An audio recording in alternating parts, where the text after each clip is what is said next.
Welcome to Crackers and Milk and Shooting the Breeze with Mike and Dave. We are talking about The Office. We are doing episode 3, aka Office Olympics, aka Michael's Condo. This was aired on October 4th. So, the synopsis. What do you want to do? Role play, I'll be Michael. Okay. Today, I, Michael Scott, am becoming a homeowner, investing in real estate. Diversifying, smart. Yes, it is. Yes, it is.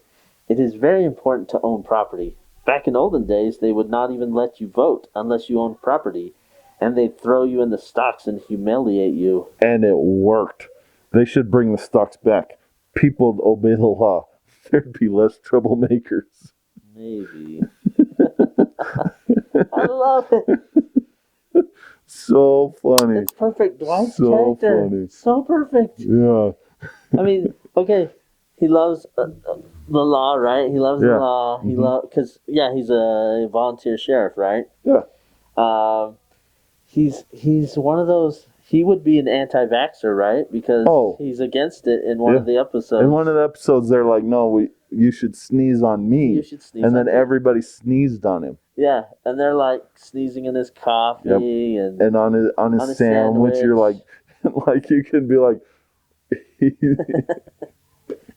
He's like, we shouldn't have hand sanitation stations. We should have bowls with manure and dirt in them. So you can get. The way he thinks is so funny. Yeah. And it's so medieval.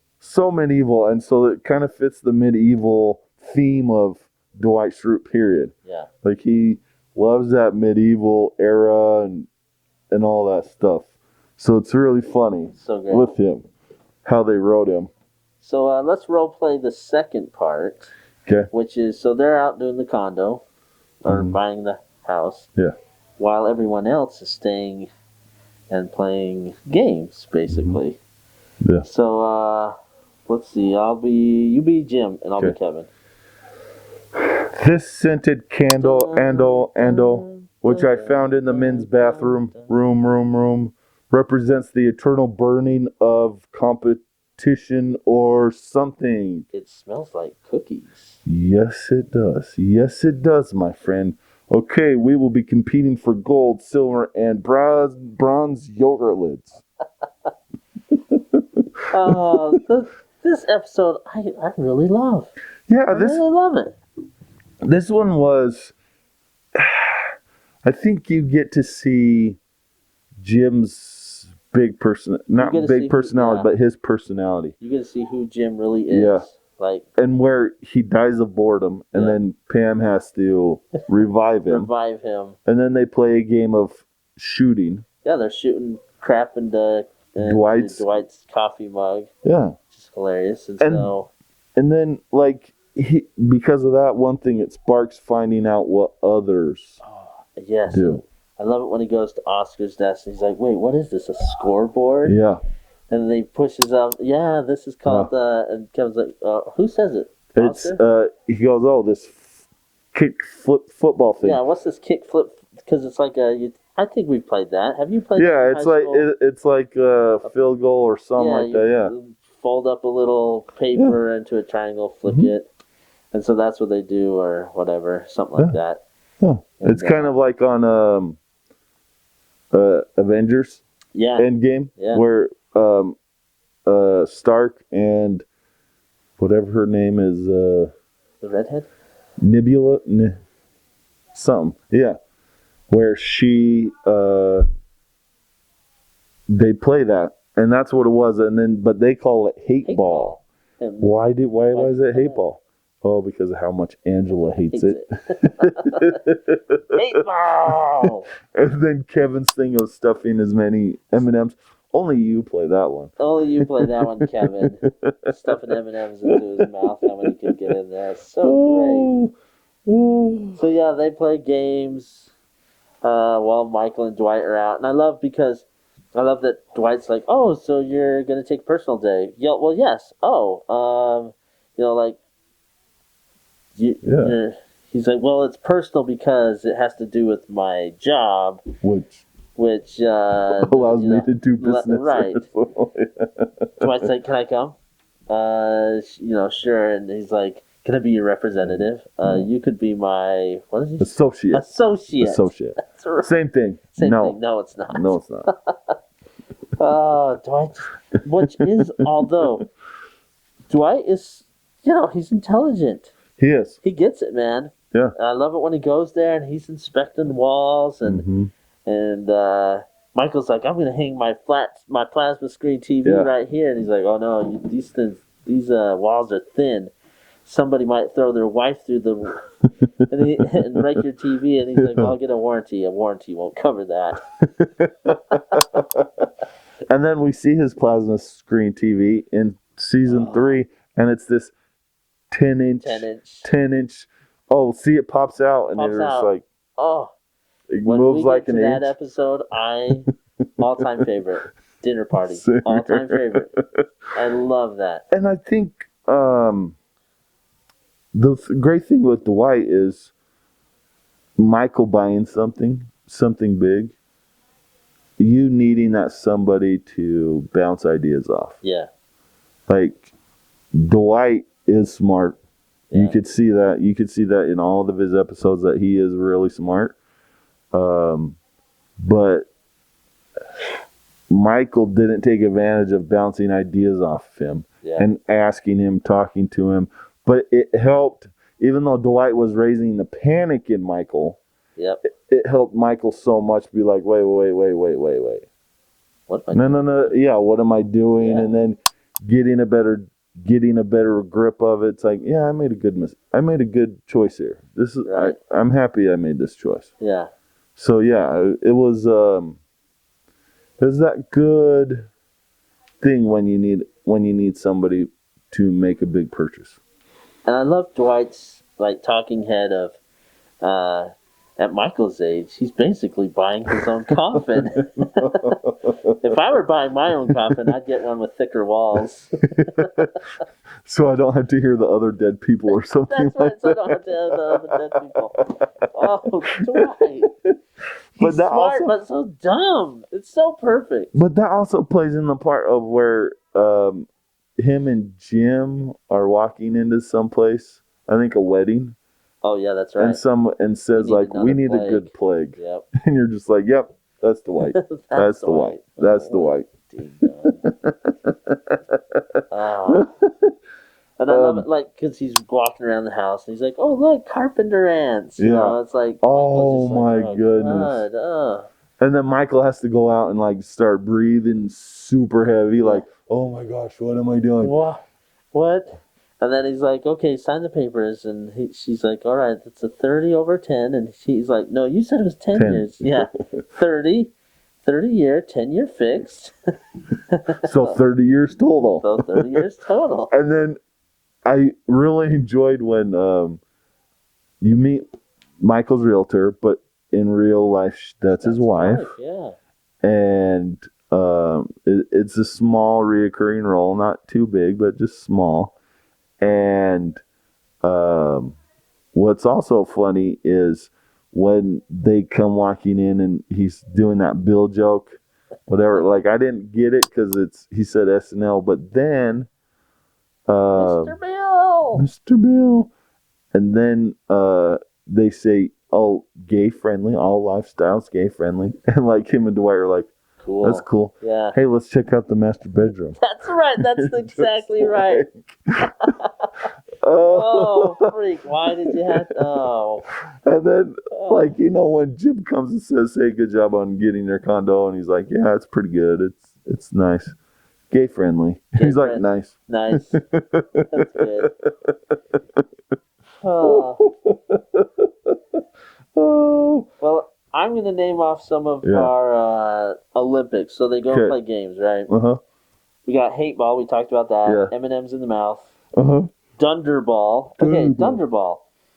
Ball bouncing between the partition of Toby and I put Jim. Toby. Yeah. So that's what they're doing. But that's where Kelly sits. Who plays that? Because Jim says, Oh, that's this noise I hear all day. I think Is it Toby and Toby Kelly and Kelly. are playing it all day long? Because when she said, she's like, "Oh, this is what the noise is," and she's like, "Yes." Oh, she answers she it. says it. Toby Oh. doesn't. So that's interesting that Yeah. because Toby is on the other side of that partition. Yeah. We later find out because he's allergic to something. Yeah. Because Jim goes and sits with Kelly. Yeah. And Kelly's driving him nuts. Yeah. And but see, I think that's because of writing. They changed Kelly's character. Right, because she was very smart. And very like low key too. Yeah, but she was fun. Then BJ Novak and her became a thing in season 2. Yeah, they did. In this one, yep. That's when she started to be more ditzy. Yeah. Yeah. Yeah. Caring more about like other people's lives and right, all that stuff, and you're just like, what was her spin-off show?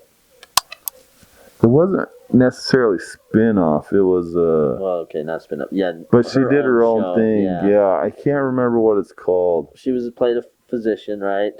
I think so. I liked it, but you did. It was weird because it felt like Kelly to me still. Yeah, she was just still and see like into herself, and now she has money and she can buy kind of whatever. It was just weird. See, and that to me is like they shouldn't have written her like that. Yeah. They should have just kept her kind of, let her go a little weird. Yeah. But don't let her go that weird. Yeah. Because that was real, like, I think they kind of ruined her. Yeah, because she went from, it seemed very intelligent. Yeah. To when it's product recall and she's like, BANANAS. Yeah. I'm going banana. Like, she just, you're like, wait, who is this girl? Yeah. But like you get glimpses of it, I think in this season at Valentine's, where Ryan hooks up with her February 13th. That's right. And so you get a little bit more, does he like me? She asks Jim to ask Ryan. And you're just like, oh, that's really weird. Yeah, it is. But I think even in some of these first episodes, you're actually able to see some differences of season 1 and season, where they're making her a little bit more ditzy. Yep. And not as smart. Yep. So we got Dunderball, Flonkerton, Pam Pong, Horse, guessing who will be coming out of the elevator, racing around the office with mugs full of coffee. I want to go with, I love after he's introduced to Dunderball. Yeah. This is, when I heard it, and when I originally saw it, it was kind of funny, but now it's not even, it's almost true how I feel in my current state when Jim says, Stanley, just played Dunderball with Toby. What about you? You got any games? Stanley, yeah, I got a game. It's called Work Hard So My Kids Can Go to College. Fair enough. It's true. When you get to, before I had kids, that's funny, but I'm like, totally Stanley. Yeah. Stop playing your games and work. But Stanley gets involved. He gets involved. It's so funny because he is so involved. Yeah. He's loving it, and that we should all be like that, right? Stanley needs to come out and be like, hey, I can have fun. I don't have to just be grumpy old Stanley. Which how many times? Florida and Olympics. Oh, is there any other times that Stanley is having fun? I can't think of any. I want to say could be some Christmas episodes. Oh yeah, where he's a little drunk. Yeah. Or when he gets in season 9, he gets tranquilized by Dwight. Oh, that's right. That stuff's kind of funny. But he's pretty serious. Other than that, he's pretty serious, and he's not. He is there to work and go home, and I love that too. Yeah. Like, it's 5 o'clock. I'm out of here. Yeah. When they're tricking him. Oh yeah. I love that. Oh yeah. Bye, Stanley. Yeah, and where he pays no attention to anything, and you're just like, except the clock. It's too late. I gotta go. I gotta get out of here. So it's fun to see Stanley in this episode. I think also when they hire the temps, where they have three Oh, temps. they have and Plop and... No, Oh, it was before them. What are we talking about? There was three temps, and they found Stanley dancing. Oh, those guys, And then those temps. they The ones told that look him, like Julia Stiles and... yeah, they told Yeah. him that they were cheating. That's... Like Stanley was cheating. Yeah. And Michael started the rumors where Pam was pregnant and all Yeah. that stuff. And yeah, that one where you get a little bit more of Stanley. Oh yeah, and there's that talking head of Stanley saying, I'm always right, and I told my last wife that I'm right, and I'll tell my current wife, and I'll tell my next wife." It's just this I don't know, like you don't see a lot of him, No. and I think the one that surprised me the most was with Horse. Oh, I love Stanley and him. Stanley was doing well, but it was Phyllis that came out. Yep. Where Jim's like, "Oh, very nice done." I think that's HOR for Stanley and HO for Phyllis. And Phyllis, are you calling me a hoe? And that in that game, when you play Horse, and you say you get hoe, Yep. like everybody's like, "Yeah, I'm a hoe. Knows. Yeah, I'm a hoe. I'm a hoe." And so it's just like, or I'm a whore, or I'm a this, whore, I'm yep. this. Yeah, so it's just these sorts of things when you play those sports. It like that was a great, just a good. You saw a little bit of Phyllis's personality more instead of that bashful, like, "Oh, I'm not gonna say very much. I'm yeah, well, you need to do this and Right. this." She's You very had this. bashful. Yeah, you had this very confident person. Like when it came to Flonkerton, Flonkerton, she kind of she comes in and like, yeah, and she just says, "Well, I'll do it." I'll do it. And so I think that was like a good, like, okay, then let's play Horse with Stanley. Right. And so yeah, it was good, I thought. And I think just to mention the end. Oh wait, I'm not. Go watch it. The end is great. Yes. So please watch it. Please check out our episode. Please like, subscribe. Leave a comment. Yes. Watch us on YouTube. We're on most podcasting formats too. Okay. Have a great day. Peace.